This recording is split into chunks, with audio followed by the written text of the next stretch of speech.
Assalamualaikum warahmatullahi wabarakatuh. Alhamdulillah rabbil alamin, wassalatu wassalamu ala khatamil anbiya wal mursalin nabiyyina Muhammadin wa ala alihi wa sahbihi ajma'in. Amma ba'd. Para jamaah yang dirahmati Allah, alhamdulillah hari ini kita bisa bertemu lagi dalam kajian subuh yang setiap saat insya Allah bisa saya sampaikan sesuai dengan kemampuan saya, dan kita berharap mudah-mudahan pertemuan-pertemuan kita, termasuk pertemuan kita pada pagi hari ini, benar-benar menjadi pertemuan yang mendapatkan ridho dari Allah Subhanahu wa Ta'ala. Para jamaah yang dirahmati Allah, sekali lagi saya ingin menegaskan, ketika saya mencoba untuk memahami rangkaian ayat yang ada di dalam surat Al-Asr, utamanya terkait dengan kalimat watawasau bil haqqi watawasau bis sabr, saya ingin menegaskan kembali bahwa memberi nasihat itu perlu, meminta nasihat itu perlu, menerima nasihat itu perlu, dan semua orang itu punya kewajiban untuk memberi nasihat pada siapapun sesuai dengan kemampuan masing-masing, dan semua orang mestinya punya kesadaran untuk meminta nasihat dari siapapun yang kira-kira bisa memberi nasihat, dan semua orang harus punya kesediaan untuk menerima nasihat dari siapapun nasihat itu terucap.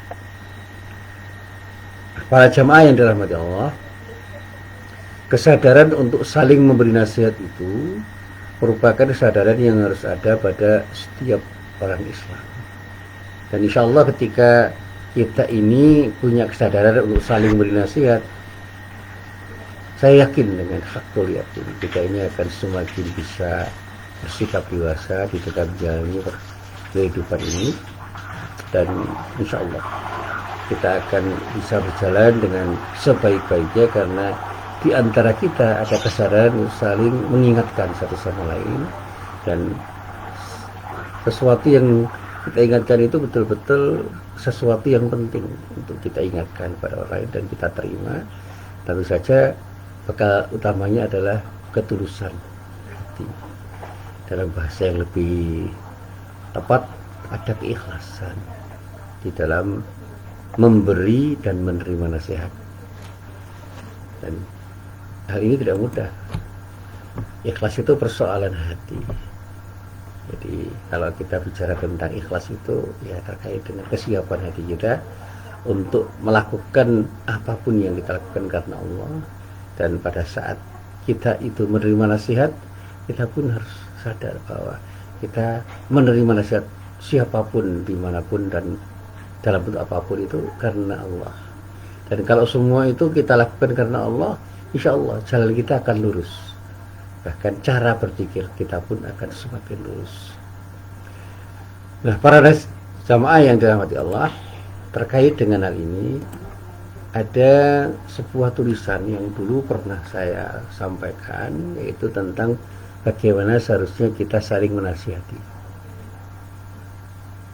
Sekali lagi, nasihat itu punya tempat yang sangat penting, termasuk di dalam beragama.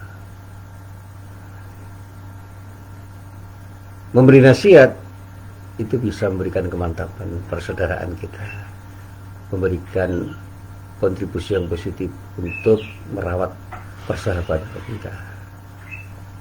Dan menerima nasihat itu juga penting, karena betapapun ketika kita bisa menerima nasihat dari sahabat kita, insya Allah kita itu kan selamat, karena teman kita dengan tulus memberi nasihat dan kita pun dengan tulus menerima nasihat itu.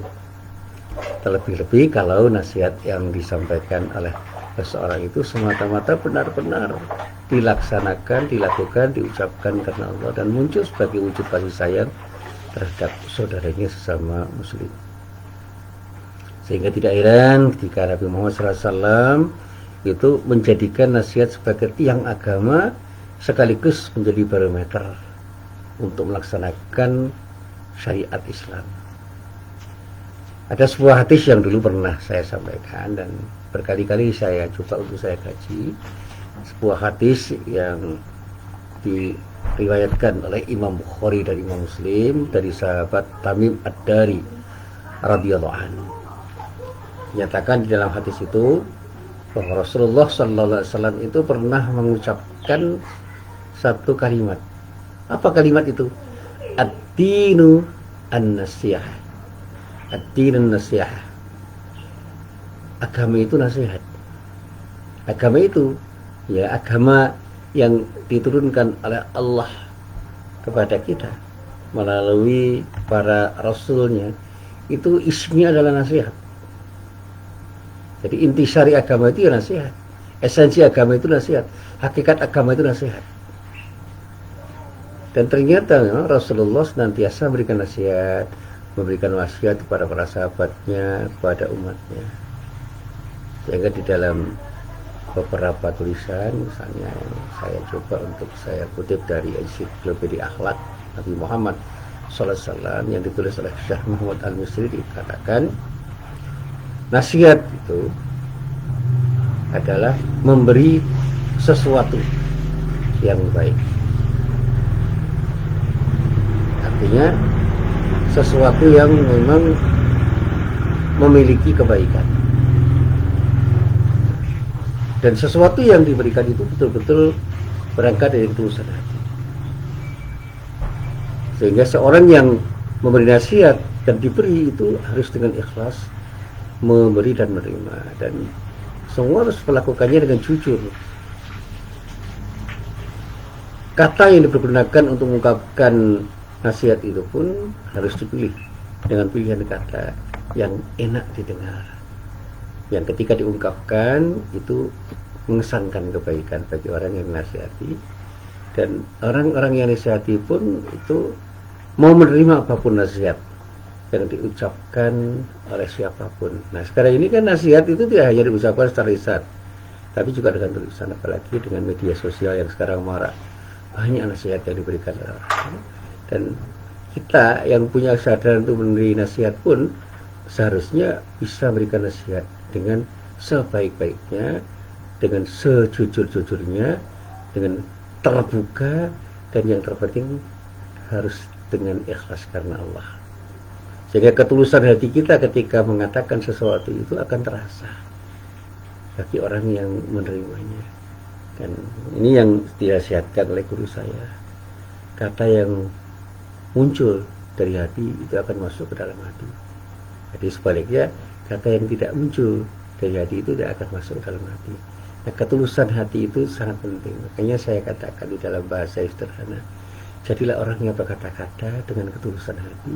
Insya Allah apapun kata kita itu akan diterima orang dengan hati yang lapang. Nah, para jamaah yang dirahmati Allah, sekali lagi nasihat itu bisa bermakna dalam pengertian yang sederhana adalah mengajak orang lain untuk melaksanakan sesuatu yang mengandung maslahat, atau juga melarang orang jangan sampai mengerjakan sesuatu yang mengandung ketidakbaikan, bisa berakibat pada kerusakan, bisa berakibat pada mafsadah. Nah, ini yang selalu saya sampaikan, sehingga semua pemimpin harus punya kesetiaan nasihat pada orang yang dipimpinnya. Rakyat itu juga harus mau menerima nasihat para pemimpinnya, dan bahkan bisa sebaliknya, satu saat rakyat pun bisa memberi nasihat para pemimpin supaya pemimpin itu berjalan dengan baik dan benar. Nah, para jamaah yang dirahmati Allah, sekaligus saya sering mengatakan begini, katakan sesuatu sebagai nasihat dengan rasa cinta kepada orang yang kita nasihati. Berikan pesan-pesan yang bisa mengantarkan orang lain menuju kemaslahatan. Sekecil apapun nasihat yang disampaikan dengan ketulusan hati, dengan rasa cinta, itu akan bisa bernilai di hadapan orang. Dan insya Allah ketika kita ikhlas dalam memberi nasihat dan menerimanya, kita akan mendapatkan sesuatu yang terbaik dari Allah Subhanahu wa Ta'ala. Di ketika Nabi itu mengatakan ad-dinun nasihah, agama itu adalah nasihat, ada yang menerjemahkan nasihat itu adalah ketulusan hati. Makanya ketika ditanyakan kepada siapa nasihat itu diberikan dan milik siapa nasihat itu, Rasulullah mengatakan untuk Allah, kitabnya, rasulnya, para pemimpin muslim dan masyarakat umum. Jadi di sini kita ini tahu bahwa kita itu punya sesuatu yang bisa kita nasihatkan, tapi kita juga siap untuk menerima nasihat dari siapapun. Makanya ketika dikatakan untuk Allah, itu artinya nasihat itu adalah milik Allah, yang oleh Allah diberikan kepada siapapun. Tentu saja kita tidak sedang menasihati Allah, tetapi ada kepemilikan yang penuh dari Allah untuk memberi nasihat kepada siapapun dengan firman-firmannya. Kalau kitabnya itu artinya apa? Kitab-kitab Allah itu isinya adalah nasihat. Rasul-rasulnya, Rasulullah itu juga mengemban tugas untuk beri nasihat dengan menyampaikan risalah kerasulannya itu kepada siapapun yang harus diberi nasihat. Para pemimpin orang-orang Islam itu juga punya kewajiban untuk memberi nasihat dan bahkan mendengarkan nasihat dari siapapun untuk kepentingan dirinya dan untuk kepentingan orang-orang yang dipimpinnya. Sementara masyarakat umum itu juga punya kepentingan untuk menerima nasihat dan beri nasihat kepada siapapun. Dan tentu saja kita ini memiliki sesuatu yang bisa kita nasihatkan kepada orang lain dan bisa menerima nasihat dari siapapun, karena nasihat itu adalah sesuatu yang baik yang akan bisa kita terima dengan baik, dan ketika kita laksanakan nasihat itu dengan sebaik-baiknya, insya Allah akan bermuara pada kebaikan. Para nabi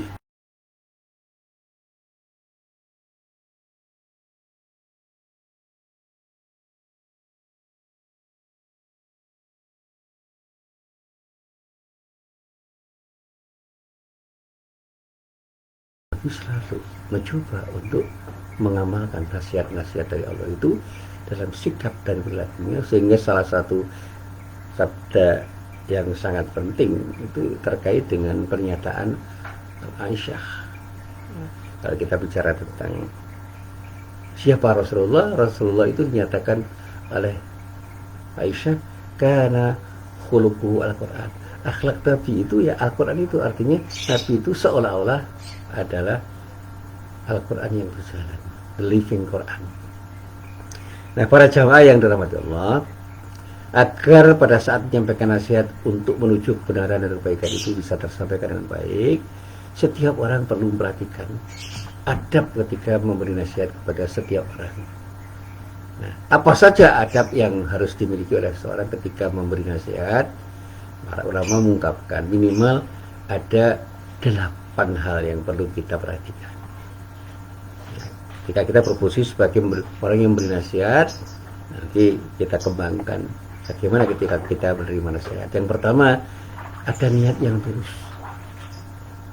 ada keikhlasan bahwa semua yang diberikan itu benar-benar diberikan hanya karena Allah.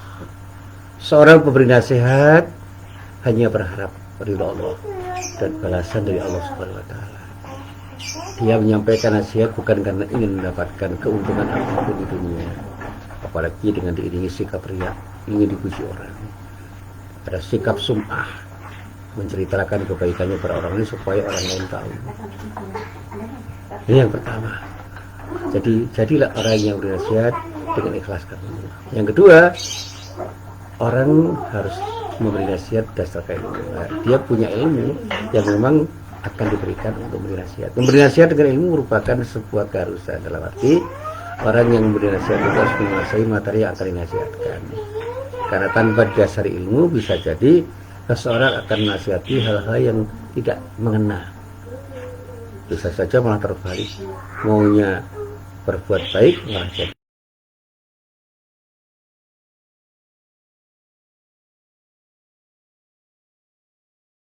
ajak malah mencegah atau sebaliknya, karena tidak punya ilmunya. Nah sekarang kan banyak orang yang ingin bernasihat padahal dia tidak punya kecukupan ilmu untuk bernasihat. Ya, kayak orang yang memusyikan diri sebagai seorang ulama padahal tidak punya kapasitas sebagai seorang ulama secara keilmuan. Seorang yang sekarang disebut ustadz pun itu harus hati-hati karena sebutan yang diberikan oleh masyarakat itu, wah, itu tanggung jawabnya berat bagi orang yang disebut sebagai ustadz. Maka saya pernah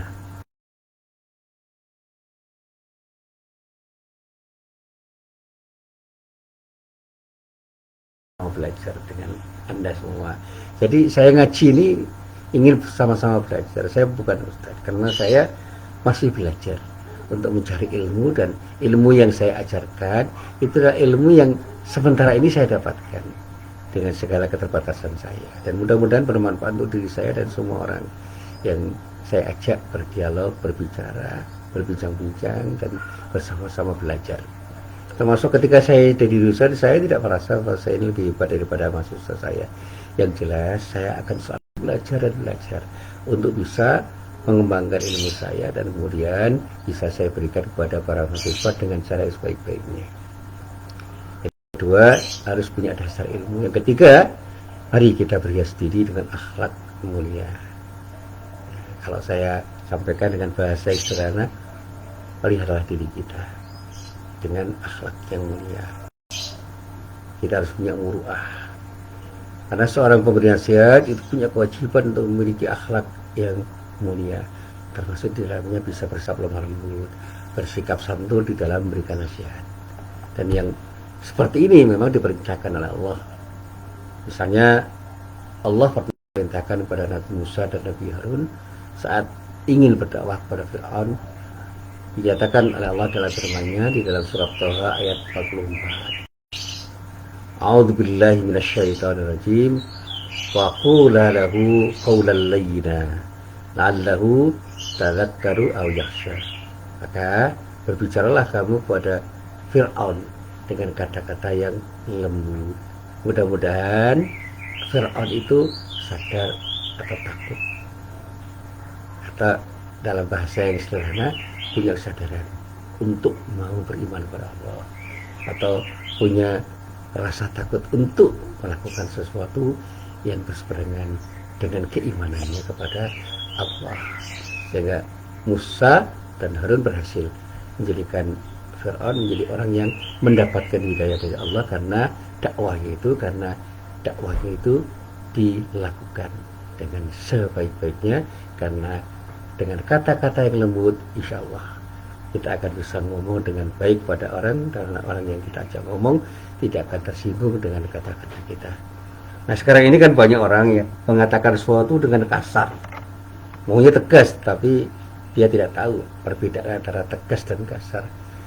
Orang bisa bersikap tegas tetapi dengan penuh kelembutan, dan ini yang dilakukan oleh Rasulullah ketika berdakwah. Rasulullah SAW itu berdakwah dengan tegas tetapi ada kelembutan, dan disitulah kemudian orang rasa nyaman. Dan banyak dai, banyak ustadz, banyak kiai itu yang kata-katanya lembut tapi tegas, dan ini yang selalu saya coba, saya pelajari. Oh, seperti ini orang harus berkata-kata. Saya belajar, dan sampai hari ini saya masih belajar bagaimana mengatakan sesuatu dengan tegas tetapi penuh dengan kelembutan. Jadi yang ketiga, mari kita terus berhias diri dengan akhlak mulia, termasuk ketika kita berkata-kata, berkatalah dengan lemah lembut dan santun. Yang keempat, pilihlah cara yang tepat. Cara beri nasihat itu bisa berbeda-beda sesuai dengan situasi dan kondisi, dan juga kepribadian orang per orang. Di dalam banyak keadaan, setiap orang akan membutuhkan nasihat melalui keteladanan dari seseorang. Menasihati anak-anak itu berbeda dengan menasihati orang dewasa. Jadi kalau bahasa Jawa itu umpan papan. Siapa kita, siapa mereka. Siapa saya, siapa mereka, siapa kamu. Itu harus kita pahami betul. Jadi cara memilih itu harus betul-betul cermat. Jangan pernah kita beri nasihat pada orang yang lebih tua dengan kesan seolah-olah menggurui. Jadilah orang yang bisa berdialog seolah-olah kita sedang bertanya. Jadilah orang yang betul-betul berkata dengan perkataan yang tepat. pada orang dimanapun dan kapanpun kita berhadapan dengan orang yang berbeda-beda kepribadian. Saya selalu mencoba untuk menyampaikan kepada ibu-ibu pengajian saya yang pada umumnya itu berpikirnya sangat sederhana, itu dengan kata-kata yang sederhana, dengan kalimat-kalimat yang sederhana. Tapi ketika saya pernah diundang di forum guru besar Universitas Gadjah Mada, saya harus mengemas kembali apa yang saya nasihatkan kepada ibu-ibu pengajian di kampung itu dengan rangkaian kalimat yang lebih bisa diterima. Maka saya mencoba untuk melakukan penalaran yang tepat agar apa yang saya sampaikan itu bisa diterima oleh mereka. Sehingga ketika saya ngomong itu, dia mengatakan, Pak Husin terima kasih. Nasihatnya sederhana, tapi masuk akal. Saya cuma mengatakan hanya diperlukan 2 hal di dalam hidup, yaitu syukur dan sabar. Itu saya coba saya nalar dengan baik dan alhamdulillah mereka bisa menerima. Dengan syukur dan sabar kita akan jalan enak di dalam menghadapi semua persoalan hidup kita. Ini yang keempat, pilihlah jalan tepat. Yang kelima, jangan pernah punya tujuan untuk mencela atau menyebarkan keburukan orang dengan cara apapun, termasuk riba dan memfitnah. Jangan pernah menghina, jangan pernah meremehkan, jangan pernah merendahkan orang lain. Dan ketika kita tahu ada keburukan orang lain, jangan disebarluaskan. Saya seringkali pancing untuk terjebak untuk mengatakan keburukan orang. Salah satunya saya itu pernah ditanya, Pak, ada seorang ustadz punya kasus begini dan begitu, bagaimana pendapat Bapak? Saya katakan saya tidak akan menyebut pribadi, tapi kalau kita sudah berniat untuk menjadi seorang dai, seorang mubalik, jangan pernah berharap pada pujian orang, jangan pernah berharap pemberian dari orang. Kalau kita masih punya harapan pemberian dari orang yang kita dakwai, apalagi ingin dipuji orang, urungkan niat Anda untuk menjadi mubalik, urungkan niat Anda menjadi seorang dai, urungkan diri Anda untuk menjadi seorang ustaz. Anda akan kecewa. Yang kedua, kalau Anda itu kecewa dengan penghinaan, dengan penistaan, dengan celaan dari orang ketika berdakwah, jangan pernah Anda menjadi seorang dai atau mubalik.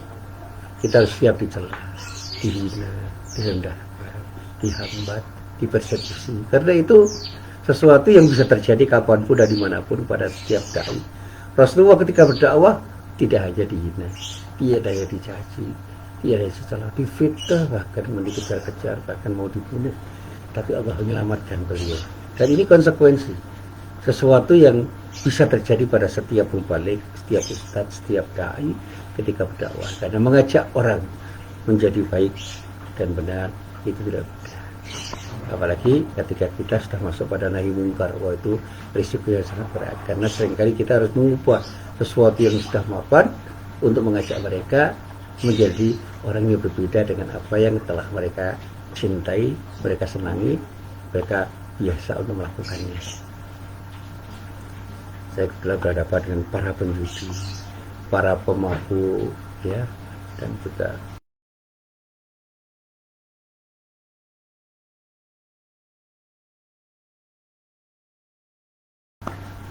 tidak pernah mencela mereka, apalagi tidak mencela tindakan mereka itu di hadapan mereka. Saya cuma seringkali membuat ilustrasi-ilustrasi yang menggambarkan bahwa betapa mabuk, betapapun zina, betapapun tindakan-tindakan yang dilakukan ketika berjudi itu akan lebih banyak merugikan diri kita dan orang lain. Tanpa secara langsung saya mengatakan pada apapun dan siapapun, saya seringkali berilustrasi dengan cerita-cerita saya ketika saya berikan pengajian. Alhamdulillah mereka bisa menerima karena mereka tidak pernah merasa dihujat, tidak pernah merasa dicela, tidak pernah merasa diungkap keburukannya, karena tidak pernah saya menyebut orang, apalagi orang per orang. Insya Allah itu yang saya hindari. Ini yang kelima. Yang keenam, nasihat itu bisa meliputi hal apapun, bisa meliputi hal-hal yang bersifat keduniaan dalam muamalah duniawi, dan juga sesuatu yang bersifat keagamaan atau ukhrawi.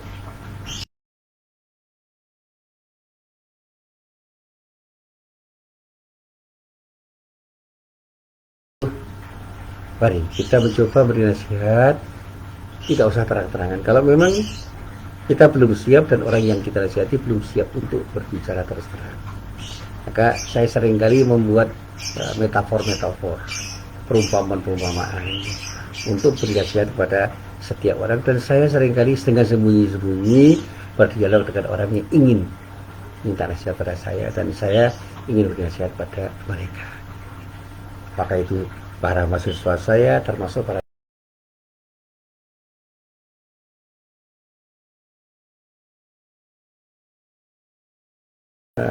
sebuah konsultasi apa saja, konsultasi pribadi, konsultasi keluarga, konsultasi perkawinan, nah, konsultasi dari orang-orang yang terjun dalam dunia politik. Saya bukan politisi, saya bukan psikolog, saya bukan ahli apapun, saya cuma ingin berbagi dengan siapapun, dan ternyata banyak orang yang datang, dan saya tidak pernah minta apapun dari mereka, apalagi minta bayaran. Saya tidak pernah memosisikan saya sebagai konselor secara formal. Saya tidak pernah memosisikan diri saya sebagai siapapun. Saya ingin berbagi sebagai sesama sahabat. Dan persahabatan saya dengan banyak orang itu, alhamdulillah, telah memberikan kontribusi yang sangat baik bagi diri saya pribadi dan banyak orang. Kemudian yang terakhir, yang ke-8, kalau kita sudah memosisikan diri sebagai pemberi nasihat, kita harus punya kesabaran yang prima. Kalau ada orang yang kita nasihati dan belum menerima nasihat kita, tak usah kita kecewa. Dan kita harus mau melangkah dengan proses yang berkelanjutan. Jangan sampai kita terjebak pada sesuatu yang membuat kita itu tergesa-gesa untuk memberi nasihat. Kalaupun nasihat kita itu tidak diterima, bahkan di semua orang, tidak apa-apa. Tapi jangan pernah berputus asa untuk selalu memberi nasihat. Dan jangan pernah kita itu enggan untuk menerima nasihat dari siapapun, dimanapun dan kapanpun, karena memberi dan menerima nasihat itu satu hal yang harus kita lakukan bersama-sama di dalam hidup kita. Nah, para jamaah yang Allah, para ulama itu pada umumnya mengingatkan bahwa nasihat yang paling utama adalah nasihat untuk diri sendiri. Itu yang paling utama. Nasihat diri sendiri, dan saya seringkali berdialog dengan diri saya sendiri untuk memberi nasihat pada diri saya supaya setiap saat saya bisa melangkah lebih baik. Seseorang harus mau menasihati diri sendiri sebelum menasihati orang lain. Seringkali kita itu menipu diri kita sendiri, dan seorang yang sering menipu diri sendiri itu tidak bisa berharap bisa menjadi orang yang menasihati orang lain dengan baik. Dan Allah mencela orang-orang yang mau memerintahkan pada kebaikan pada siapapun, pada si orang lain, tetapi dia sendiri tidak mau melaksanakannya. Nah, ini yang selalu saya sampaikan. Pada surat Shaf ayat 2 sampai ayat 3 dikatakan, A'udzubillahi minasyaitonirrajim. Ya ayyuhalladzina amanu lima taquluna ma la taf'alun kabura maqtan 'indallahi an taqulu ma la taf'alun. Wahai orang-orang yang beriman, mengapa kamu mengatakan sesuatu yang tidak kamu kerjakan? Hal itu sangatlah dibenci insyaallah jika kamu mengatakan apapun yang tidak kamu kerjakan. Sekali lagi para jamaah yang dirahmati Allah, jadilah orang yang mau atau bersedia bernasihat. Kita harus punya kemauan dan keberanian untuk bernasihat. Dan yang kedua, jadilah orang yang punya kesetiaan untuk menerima nasihat dari siapapun, dimanapun dan kapanpun. Insya Allah nasihat yang disampaikan dengan ketulusan itu akan berpengaruh besar di dalam diri seseorang, dan insya Allah akan mendorong diri orang untuk melaksanakan nasihat yang diterimanya. Dan pada akhirnya nasihat atau yang seringkali disebut dengan wasiat akan menjadi bagian yang sangat penting untuk membangun ketakwaan kita dan bisa mengingatkan diri kita agar kita selalu berjalan di jalan yang benar, berpikir dengan benar, bersikap dengan benar, dan melakukan tindakan yang serba benar, karena semuanya itu kita lakukan karena Allah semata-mata. Inilah apa yang bisa saya sampaikan, mudah-mudahan bermanfaat. Billahi taufik wal hidayah. Assalamualaikum warahmatullahi wabarakatuh.